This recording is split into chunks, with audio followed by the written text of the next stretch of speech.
Nessa aula, depois de já deixar todas as telas criadas e parametrizadas, a gente vai dar o primeiro passo para construir a navegação. No último ponto que a gente parou, a gente tinha deixado a tela de resultados e passando os dados por props na chave result. Então, agora que a gente já deixou nossas telas bem flexíveis, pelo menos em relação aos dados que a gente vai mostrar para o usuário, dá para a gente começar a pensar em como fazer a navegação.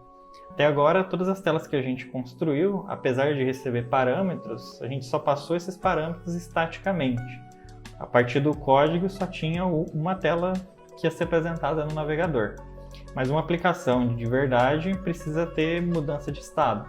A gente precisa preparar ela para, dependendo das interações que o usuário tem, ela modifica o que está sendo apresentado na tela. A primeira coisa que é interessante fazer é o usuário poder navegar entre as telas.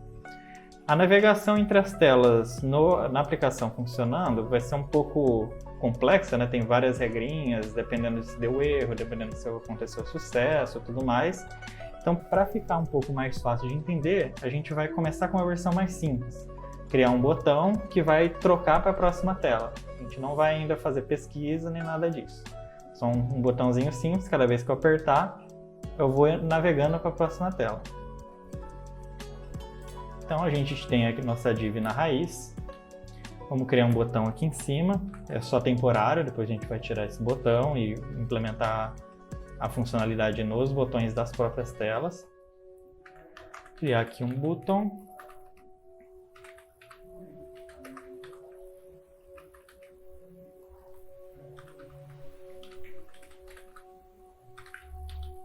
E deixar como texto, próxima tela. Vamos salvar para ver como ficou. A gente vê que apareceu aqui o botão próxima tela, só que como ficou fora da div que tem a configuração do CSS, que a gente acabou deixando nos arquivos, que a gente está olhando para os resultados. Vamos dar uma olhadinha no componente de resultados. Tem essa div aqui com class name app, e tem esse header aqui com o class name app_header, que eu tinha comentado antes, que associava uma classe CSS para ter essa formatação, deixar o fundo escuro e tudo mais. Como a gente incluiu esse botão fora dessa div app, porque aqui no nosso componente app, essa div não tem essa configuração, está aqui dentro dos resultados, esse botão fica fora, então ele não fica centralizado e não tem esse fundo cinza. A gente vai ver como incluir melhor na div, mas por enquanto vamos nos preocupar com a ação dele. O button, para quem já mexeu com HTML puro, viu que ele tem um evento onClick, que permite que quando o usuário clica, execute alguma ação do JavaScript. Usando pelo React vai ser bem parecido, a diferença é que em vez do onClick ser tudo minúsculo, vai ter um camel case, né? Cada começo de palavra começa em maiúscula, tirando a primeira palavra. Então, o C do onClick vai ser maiúsculo. Igual. Aqui, como é uma ação a ser executada, a gente vai passar uma function do JavaScript. E essa function, a intenção nossa é que ela seja executada quando o usuário clicar no botão. Então, só para mostrar, né, vamos voltar um pouquinho, tirar esse onClick. Tá só o botão aqui. Se eu clicar em próxima tela, por enquanto não acontece nada, porque eu não adicionei nada no evento onClick. Agora, se eu colocar um clique e passar alguma ação aqui, a ideia é que quando clicar no botão, essa ação vai acontecer. O que a gente pode usar de exemplo de ação? Tem uma funçãozinha no JavaScript que chama alert, que inclusive não é aquela exatamente do JavaScript, né? Ela é incluída nos navegadores. Se você usar JavaScript do Node, ela não tem essa função. E se você chama alert passando uma string, ele vai mostrar uma janelinha para você com aquela mensagem. Então, usando de exemplo aqui, eu vou passar aqui dentro do onClick. Alert. E escrever qualquer mensagem, por exemplo. Esse botão foi clicado. Beleza. Eu atualizei aqui e tem um pequeno probleminha nesse código. Lembra que eu comentei que a nossa intenção era colocar uma function dentro desse onClick, passar uma function aqui, que execute alguma operação que a gente quer que seja executado quando o usuário clica. Mas você vê que a gente não clicou, ó, e ele está executando, ele abriu a janelinha. Toda vez que eu atualizo a tela, ele mostra, esse botão foi clicado. Então o que está acontecendo aqui? Esse é um erro muito comum de quem está começando, de colocar uma expressão, já colocar um comando direto dentro da expressão do onClick. A execução dessa expressão que você passa a onClick vai ser feita quando o botão está sendo criado. Aqui vamos aprofundar um pouquinho o nosso conhecimento do que acontece no React. Os componentes são implementados como função. Sendo função, é esperado que alguma hora o React vai chamar essa função. Então vamos dar uma olhadinha aqui.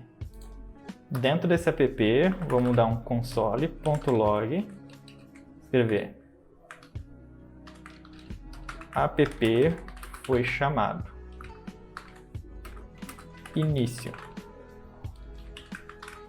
e vamos tentar colocar um console log, a app foi chamado fim. Porém, aqui a gente tem um return. O return interrompe a execução da função. Desse jeito aqui, esse console log nunca vai ser chamado. Então vamos guardar esse valor da div, de toda a árvore de elementos que a gente quer mostrar. Vamos chamar aqui de elementos mesmo, só temporariamente. Aí a gente coloca o console.log, app foi chamado fim, e no final a gente retorna esses elementos. Corrigir um pouquinho a formatação. Beleza. Tem bastante linhas de código aqui, mas se ficar um pouco confuso, dá uma pausa, olha cada linha certinho até ter segurança do que está acontecendo para continuar. Aliás, ó, aqui mesmo ficou um pouquinho confuso. Vamos colocar o botão dentro da div, agora ficou mais claro. Então, elementos, começa aqui nessa div, termina aqui, e dentro da div eu tenho o botão que está executando o alert. Vamos deixar aberto o console log. Ó, você vê que apareceu aqui, app foi chamado início, depois apareceu a mensagem, esse botão foi clicado, eu dou OK e apareceu, app foi chamado fim. E depois foi chamado o alert de novo, eu dou OK. Então aqui já dá para ver a ordem que as coisas estão acontecendo. Quando o React foi chamar a função do seu componente para construir os elementos na tela, ele passou por esse console log, depois ele passou pela construção desses elementos, e aqui no meio, esse comando alert já foi executado. E depois ele executou o console log, app foi chamado -fim. Então aí já dá para perceber qual que é o problema, porque esse código sendo passado por um clique vai ser executado no momento da criação. Então, para que você tenha alguma coisa que vai ser chamada na hora que o botão for feito o clique, essa expressão tem que passar uma função por um clique. E daí, para você construir uma função, você pode construir ela aqui dentro mesmo, usando a notação lambda function.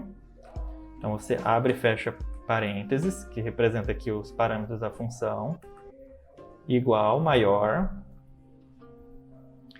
e a expressão que você quer executar.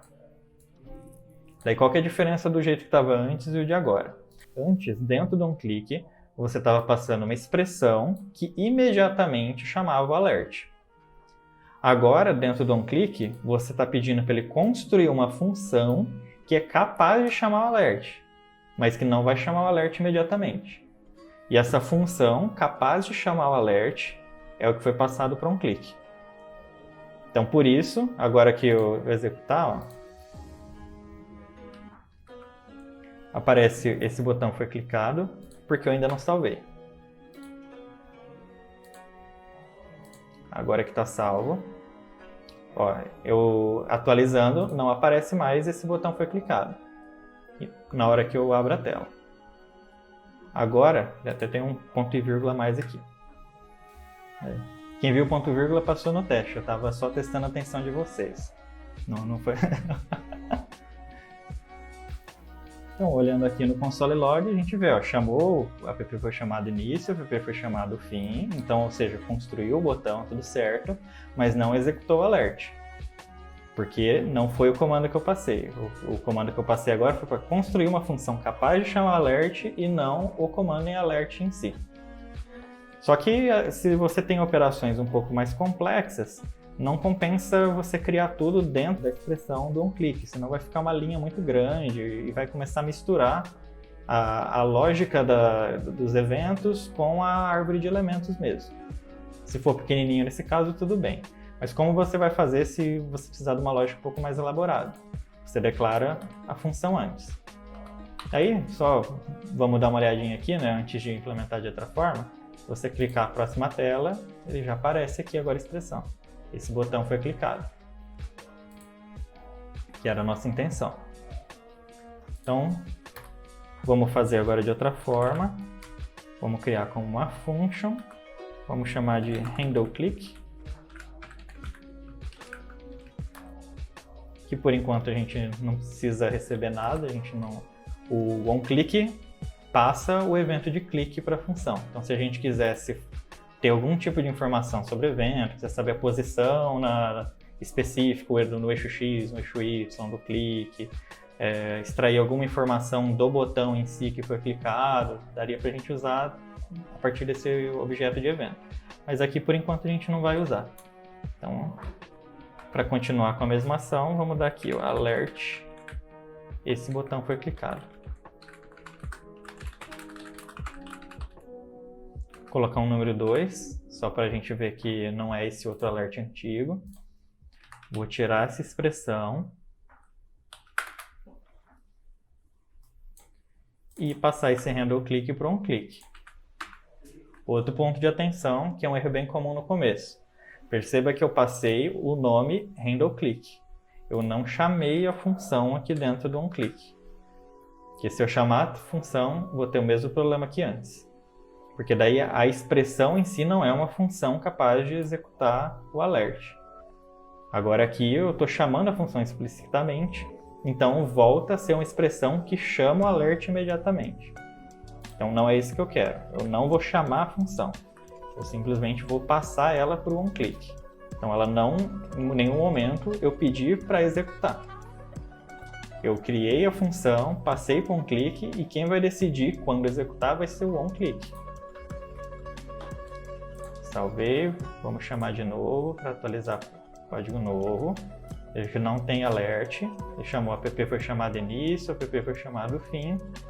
Se eu clicar no próxima tela, aparece a mensagem, esse botão foi clicado, 2.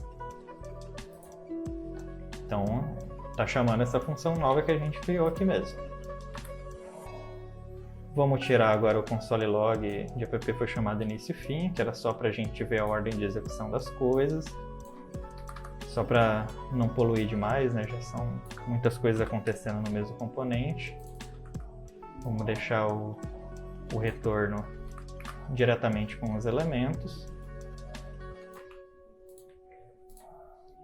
Só mantendo a função que a gente criou por último.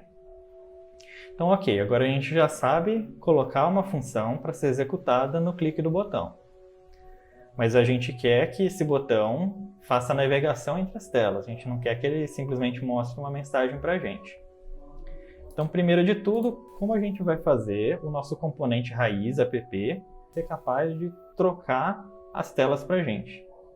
Precisa ter alguma lógica, alguma coisa que indique para ele qual tela ele tem que mostrar no momento. Então, vamos, por enquanto, criar só uma variável. Tá? Vamos chamar de número tela. Começando com 0, e vamos fazer cada tela corresponder a um número específico. Então vamos tirar aqui, o botão a gente pode manter, mas essa tela de resultados agora a gente não vai mostrar diretamente. Vamos deixar só o botão. E aqui, nesse ponto aqui, é que eu escolheria qual tela mostrar a partir do número da tela. Então aqui a gente vai precisar mostrar a tela de forma condicional. Dependendo de qual número está armazenado nessa variável número da tela, eu vou mostrar uma tela ou outra tela. Então eu quero que, por exemplo, quando o número da tela for 0, a tela de pesquisa seja mostrada. Eu vou fazer corresponder à pesquisa o número 0. Então, é só usar uma expressão condicional normal. Eu vou dizer para o JavaScript, se o número da tela for 0, eu incluo a tela de pesquisa.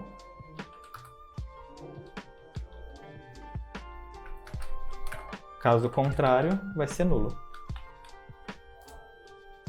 Salvei e ele está mostrando a tela de pesquisa, porque o número da tela está 0. Se eu trocar aqui o número da tela para 1, ele deixa de mostrar.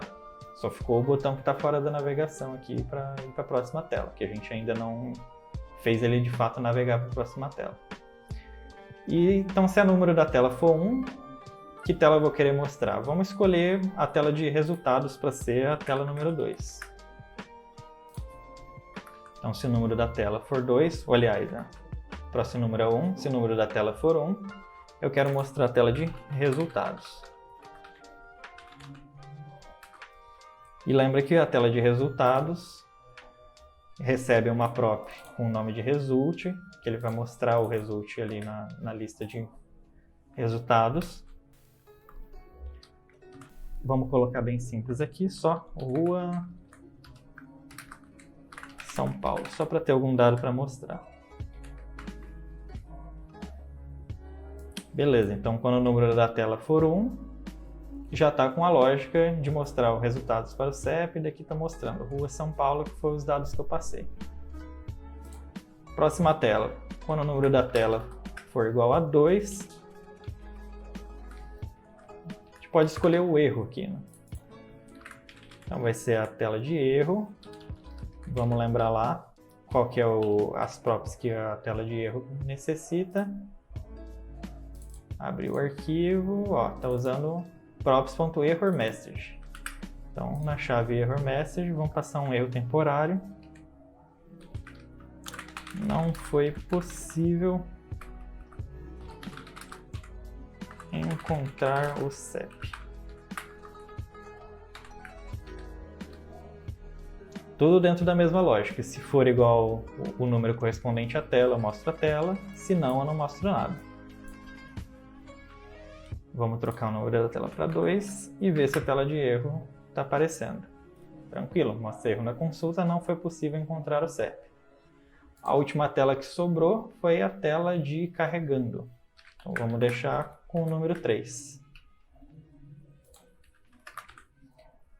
Se for o número 3, uso carregando. Carregando é bem simples, não tem parâmetro nenhum, né? Não tem prop nenhuma.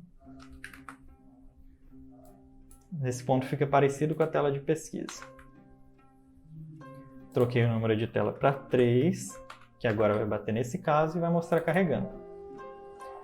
Aí note que seria possível até eu implementar de outras formas. Eu poderia ter uma expressão só dizendo assim, se for 0 mostra pesquisa, se não, se for 1 mostra resultados, se não, se for 2 mostra erros, etc. Tudo numa expressão só. Só que ficaria mais confuso.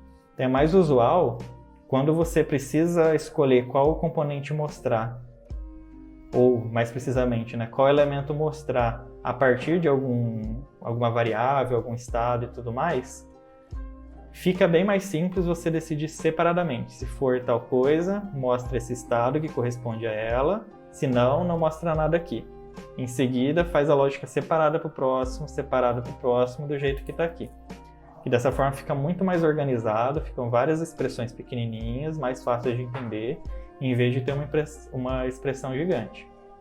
Porque é garantido que só vai passar em uma dessas condições, não tem como o número da tela ser simultaneamente 0, 2, 1, 3. Então, em um desses casos vai cair no sucesso, uma dessas expressões vai ser verdadeira, e aí vai mostrar o componente correspondente a essa condição, e em todas as outras vai ser falso, vai acabar retornando nula a expressão, e a gente já viu no capítulo de JSF que quando uma expressão nula é inserida no meio da árvore, o React simplesmente ignora. Então aqui a gente já começa a ter uma ideia de como fazer uma navegação bem simplificada. Então vou destacar, não é assim que a gente faz a navegação em projetos mais avançados. Isso aqui é só uma maneira pedagógica de se aproximando da lógica necessária para fazer navegação. A gente ainda tem telas estáticas, mas já são telas estáticas escolhidas a partir de uma variável. Já está um pouco mais próximo da gente ser capaz de selecionar qualquer tela a partir de uma variável só, e não precisar trocar manualmente o código. Então, como é que a gente altera agora essa variável para permitir que a mudança de tela? Primeira coisa, a gente declarou esse número tela como uma constante, então desse jeito o JavaScript não vai deixar a gente alterar esse valor mesmo. Vamos trocar para uma variável de fato. Então vamos chamar let, vamos usar o let para declarar. E agora a gente precisa, em algum ponto, alterar esse número da tela para poder alterar qual tela é mostrada aqui. A gente já tem um botão, próxima tela. Então, parece que o mais lógico é simplesmente, dentro desse handle click, em vez de fazer o alert, esse botão foi clicado, a gente pegar essa variável, o número da tela, ou o número tela, e simplesmente somar 1. Pegar o número da tela, agora vai ter o valor anterior, mais 1. Aí dá a impressão que vai funcionar, né? Clico no próxima tela, não está acontecendo nada. Será que não está alterando esse valor do número da tela? Vamos fazer um console logo aqui. Vou tentar dar uma olhada no que está acontecendo com esse valor. Limpar o console. Reiniciar. Vamos limpar de novo, para ficar bem claro o que está acontecendo. Cliquei no próxima tela, ó. Estava 3, foi para 4. Cliquei de novo, foi para 5. Cliquei de novo, foi para 6. Será que é porque está caindo fora do nível de tela? Vamos começar do zero então.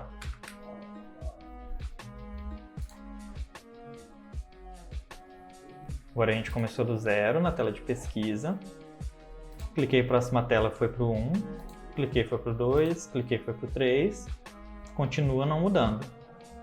Então, o que está acontecendo aqui? Parece que simplesmente criar uma variável e alterar depois não faz o React reexecutar essa função do app. Vamos confirmar aqui, console.log app sendo executado. Apareceu aqui, app sendo executado uma vez. Clique em próxima tela.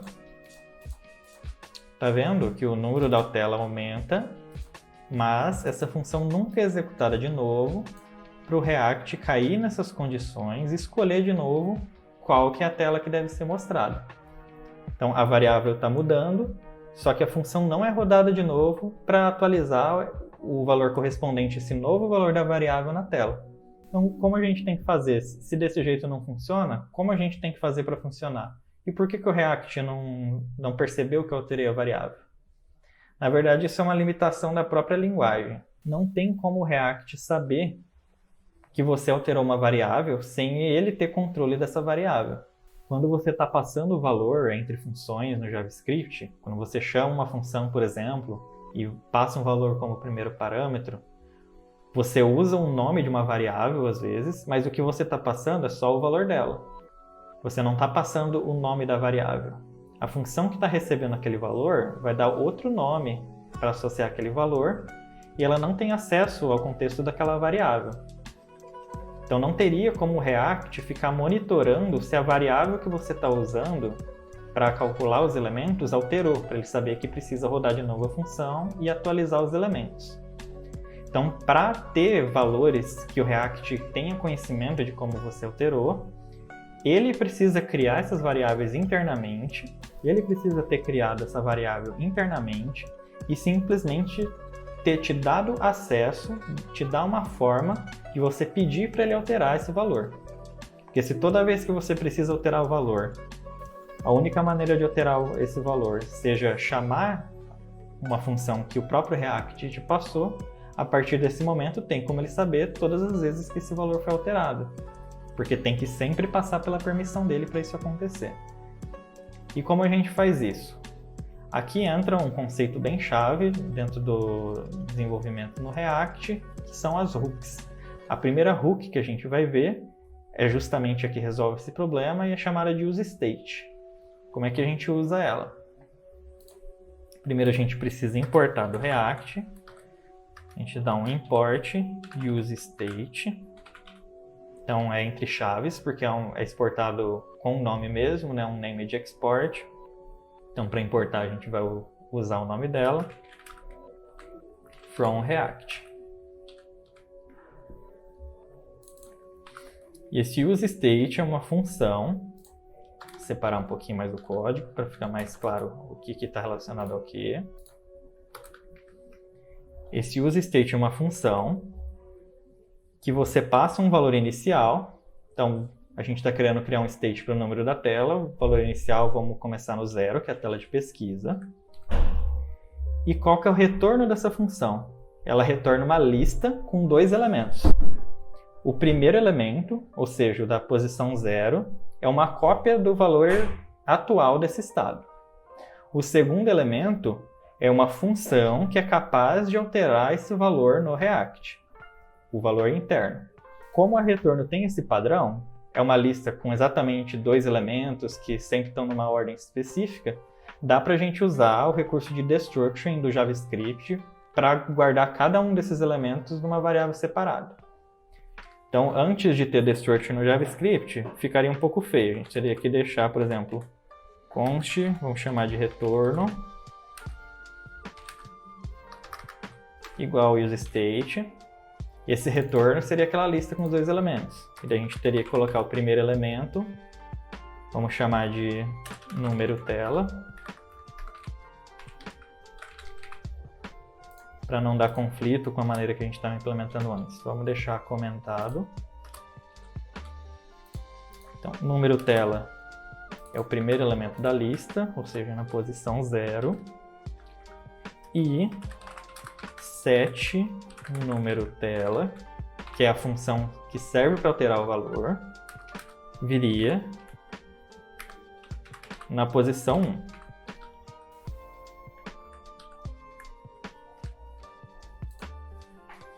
Então, resumindo, esse retorno aqui é uma lista que tem 2 elementos, e o ideal é que o primeiro elemento a gente coloque numa variável com o nome mesmo do correspondente ao state, porque vai ser uma cópia do valor atual, e o outro, é ideal que tenha um nome de função mesmo, porque vai ser uma função capaz de alterar esse valor, e que a gente chamou aqui de setNúmeroTela, e nessa variável a gente pegou o segundo elemento.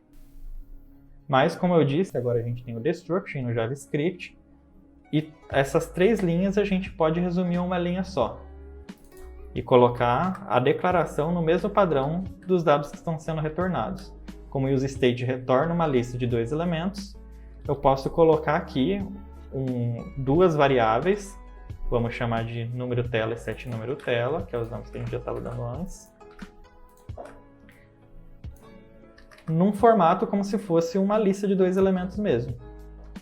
Então o JavaScript vai fazer um casamento de padrão, como esse lado corresponde a uma lista de 2 elementos, e aqui eu tenho uma lista de 2 variáveis, ele vai atribuir o primeiro elemento daqui à primeira variável daqui, o segundo elemento daqui à segunda variável daqui. Então em uma linha eu já faço tudo que estava sendo feito antes. Agora dá para a gente corrigir o que estava acontecendo. Eu não preciso mais desse let número de tela. Eu ainda vou ter a função handleClick, mas em vez de fazer número tela igual número tela mais 1, que não vai ter efeito nenhum, porque lembrando, isso aqui não é o valor de verdade, isso aqui é só uma cópia. Eu alterar vai ter o mesmo efeito, ou não vai ter efeito nenhum, da mesma maneira de que quando era uma variável simples. Para alterar o valor do número tela, eu vou fazer o setNúmeroTela com o valor antigo, né, número tela, somado com 1.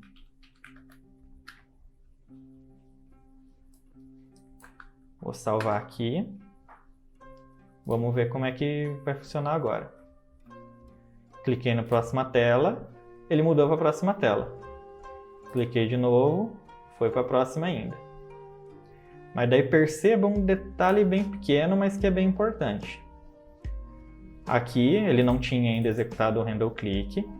Eu comecei com o número da tela valendo 0.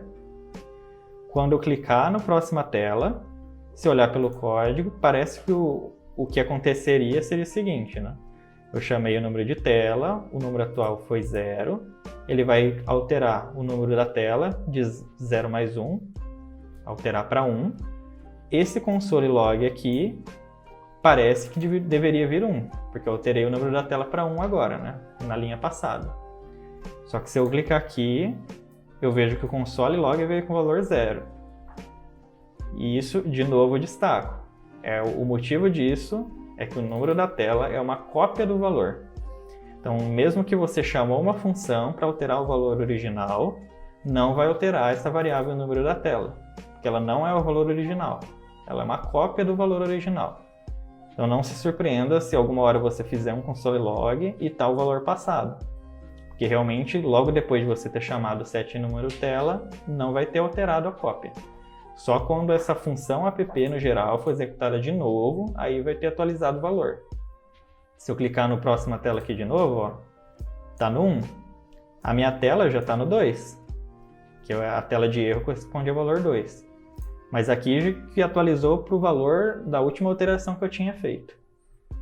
Então isso é um ponto que tem que tomar bastante cuidado. Sempre lembre, o primeiro valor retornado pelo useState não é o valor atual.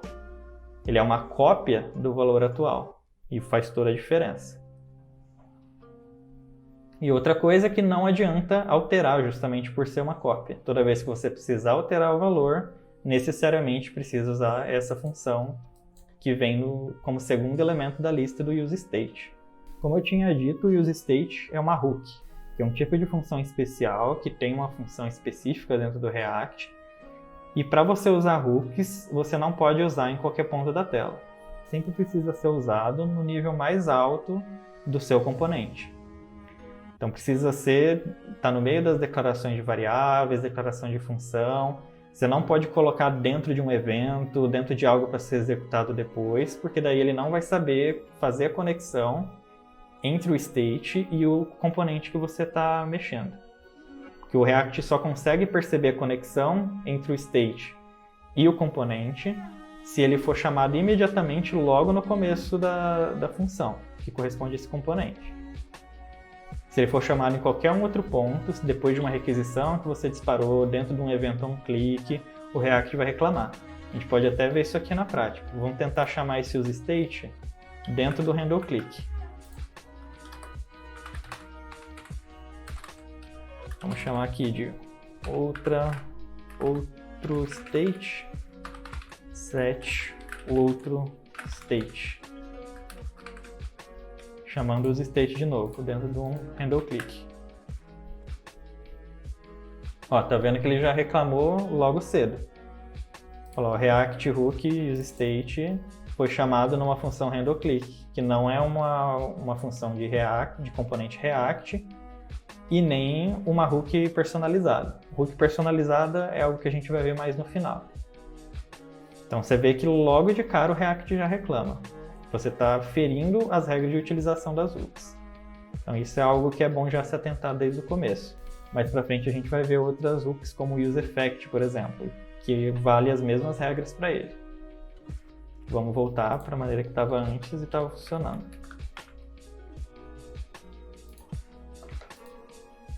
Então beleza, até aqui a gente conseguiu navegar um pouco, só que ainda tem um pequeno problema, né? Você fica clicando na próxima tela, chega uma hora que acaba o número das telas válidas, ele começa a ir para a tela 4, 5, e não existe tela 4, 5. Então vamos fazer uma pequena correção no ponto onde ele altera o número da tela. Depois de somar 1, a gente vai usar uma operaçãozinha matemática que chama módulo, e basicamente o que ela faz é pegar um número, dividir pelo outro, mas em vez de adotar o valor do resultado da divisão, vai adotar o valor do resto dessa divisão. Então, por exemplo, aqui eu quero que os números estejam nesse intervalo, de 0 até 3. Qualquer coisa que eu dividir por 4, ou vai ter resto 0, ou 1, ou 2, ou 3. Então eu posso fazer aqui uma divisão por 4, pegando o resto. Então, agora eu estou dizendo o resto da divisão por 4 do número da tela mais 1. Para garantir que ele sempre alterne de 0, 1, 2, 3, 0, 1, 2, 3. Porque quando chegar no 4 aqui, por exemplo, 4 dividido por 4 vai dar inteiro, né? Vai dar 1 vezes 4, 4. E o resto da divisão vai ser 0. Então acaba voltando no início de novo. O efeito disso a gente vê aqui. Vamos atualizar no começo. Então cliquei aqui, foi para a tela de resultado, a tela de erro, carregando. Cliquei de novo, ainda não foi. Parece que não está tendo muito efeito, mas é porque faltou parêntese aqui mesmo. Ele está fazendo o resto da divisão de 1 por 4, que vai dar 1, e está executando a mesma coisa que executava antes. Agora eu estou com parêntese, tudo certinho. Atualizei de novo. Tela de pesquisa. Próxima tela, tela de resultados. Próxima tela de erro. Carregando. Voltei de novo para a pesquisa. Agora eu posso clicar à vontade e ele vai ciclando. Agora já tem uma maneira de mostrar todas as telas em sequência. Então aqui a gente já consegue ciclar entre as telas.